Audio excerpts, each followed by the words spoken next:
Why did KCCA boycott the meeting where you were expected to give your views on the flooding of Owino? First and foremost, we must agree that this meeting is a mere formality.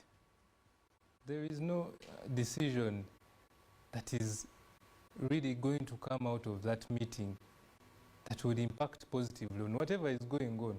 And in whatever case, if there are decisions that councillors need to make, we all know where the platform is. Otherwise, we do not want to go in a meeting that is entirely, let's say, political and technical in a way, and then you find yourselves constrained on what has been, the decisions that have been made. You even wonder how binding they will be or how much they will be implemented. But let's not forget, there has not been any formal invitation to the councillors. As far as I'm aware, the invitations have been made to the minister, to the Lord Mayor's office, even I as the speaker. However, the complaints came from the councillors, because even as of today, you realize the ruckus that was at the scene involved councillors. But we believe that the decisions have already been taken by the technicals. So going into that meeting, what are you going to even negotiate? We all see what is going on. We all see that there is an illegality here. Are you going to bargain on illegalities? And you now see the Chofa Togabye hurrying up to go for the meeting. He's only going to bargain for money to see how they can let this man continue building. If there is going to be any implementation, there is no room for discussion. Otherwise, we would be discussing this when we are going to enforce the street vendors, when we are going to enforce these kiosks who are putting up. Why didn't you call for such meetings when we were going into NAM and people were being drilled off all the streets? Now, because Ham is constructing on drainage, you're calling for a meeting to discuss. What are you going to discuss?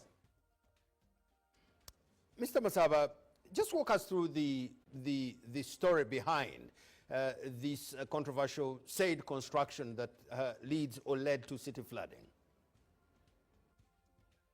Well, we have noticed that Mr. Ham was given clearance to construct the soccer pitch. It is disturbing that the same documents he was issued to construct a soccer pitch are the ones he's coming to rely on to construct this arcade of his. And for starters, he doesn't even have a clearance of physical planning. The director of physical planning even sanctioned demolition of that project. He has not gotten any building permits or anything. Our only problem is there are people who think that enforcement is going to be done in isolation of other people. It is the same story with Starbucks. You know, you wake up today, tomorrow they have put up a petrol station being guarded with soldiers and what? They don't have a permit, they don't have a clearance of any sort, and you'll be shocked. These guys even connive with the technical people. And then the technical people play a blind eye and come out complaining after. How would someone construct till that level and no one is even aware? So we believe that these constructions are actually syndicated.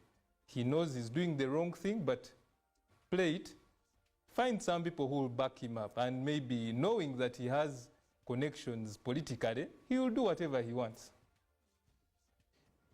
Mr. Masaba, is it your considered view that the leadership of the city, or generally speaking, that the control over city has left the hands of KCCA?